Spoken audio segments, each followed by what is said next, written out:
Magandang umaga, Adalbert. Ito si Apple na kanyang asawa at ito naman si Rosalinda. Matanong ko kayo, Apple, kasal kayo ni Bert? Hindi po. Hindi. May makakapigil ba na hindi kayo kasal, Apple? Hindi po pwede. Wala naman. Kasal po ako. Dati po. Ano? Kasal po ako dati po. Kasal ka dati. So, pwedeng malaman ko, Bart, kung paano nangyari, bakit naghiwalay kayo ng misis mo? Iniwalay po. Ilang taon na kayong naghiwalay? Paano po? 15 15 years? years. Ay, ako po. So, ilang taon na kayo nagsasama ni Apple?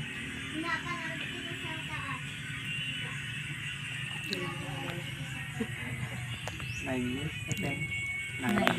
9 years na. Ilang taon na yung pangalan niyo? 10 na po siya. Ay, 10 na yan na. So, alam nyo, mga anak, ang pag-ibig nga kasi kung minsan, dinadaya tayo, dinadaya tayo ng pag-ibig kung minsan, Apple, Kaya nga lang, likas sa puso ng bawat tao ang pag-ibig. Dahil mula sa mga bata, may pag-ibig na sila. Alam na nila yung pag-ibig na sinasabi. So, ngayon, nung magsama kayo, dalaga ka noon, Apple? Opo. Hindi mo nakilala na si Bart ay hiwalay? Alam ko po. Ay, alam mo. Pero, Hiwalay po. Hiwalay na rin na po siya. Matagal na po. ganun. Pero dahil sa pag-ibig, ano kaya sa palagay nyo? Yung misis mo may asawa na rin ngayon. May anak na rin po siya. Sa inyong pagsasama, Apple, wala man lang gumawa ng basbas sa inyong pagsasama upang maging parang legal sana yung pagsasama, wala. Wala.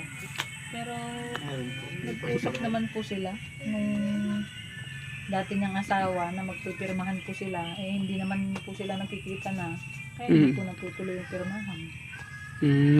So, ganon.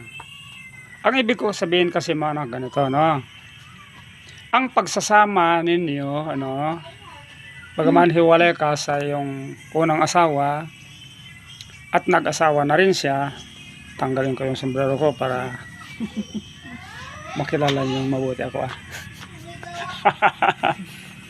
Ganito ba? Kahit matagal na kayong naghiwalay, ibig sabihin, meron malaking question mark doon. Ano man ang naging dahilan ng inyong paghihiwalay, yun hindi na maipapanumbalik. Yun ang nananatiling question mark. May asawa na siya, may asawa ka na, pareho na kayong may anak sa inyong mga asawa.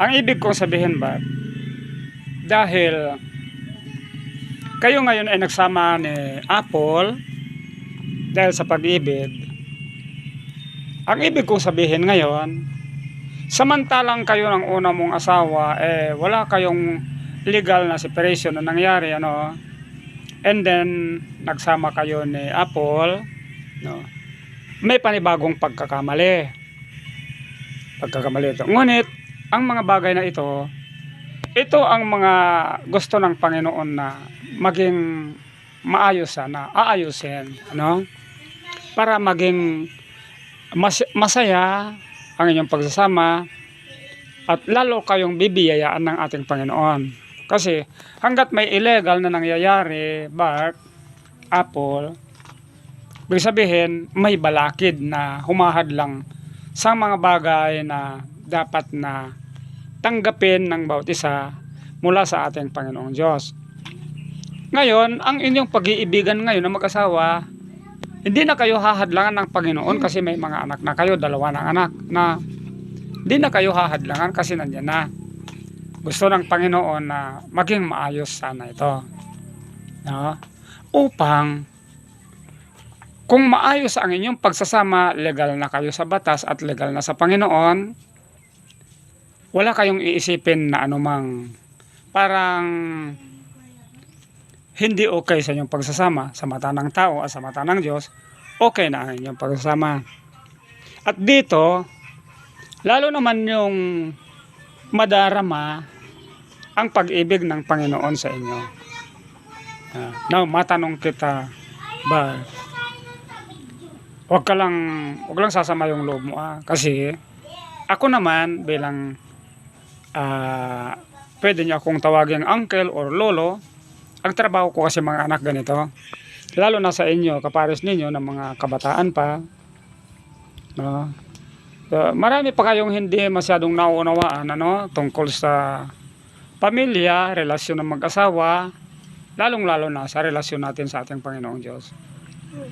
Dito, Bart at Apple, ang pinakamahalaga na dapat nating malaman at ilagay sa ating kaisipan, ano man ang mga bagay na ating mararanasan sa buhay na ito, maging maunlad man tayo, Apple, maging dukha man tayo, healthy man tayo o masasakitin tayo, but ang lahat ng mga bagay na yan lilipas.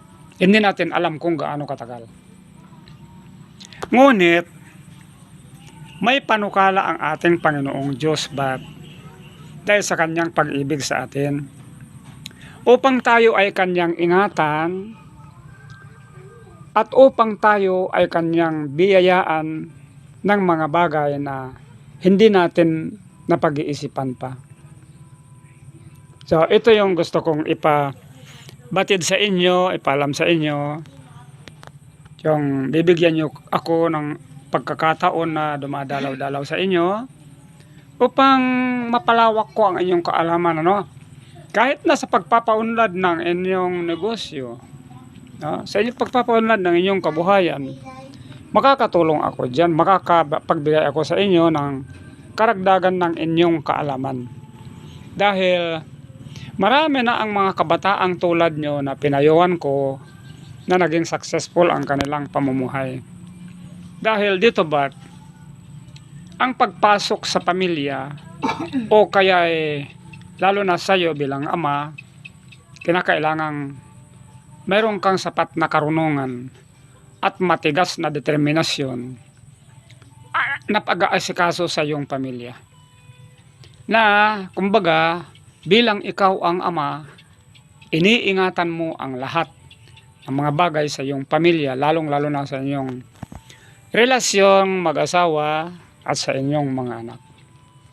Kaya ito, papasok tayo dito sa puntong ito upang mabigyan ko kayo ng kaalaman tungkol sa kung paano natin paunlarin, panatilihin ang ating kalusugan, kung paano natin paunlarin ang ating pamumuhay, Apple, at saka Rosalinda, lalo na si Rosalinda, malapit nang lumabas si baby. Baby girl ba?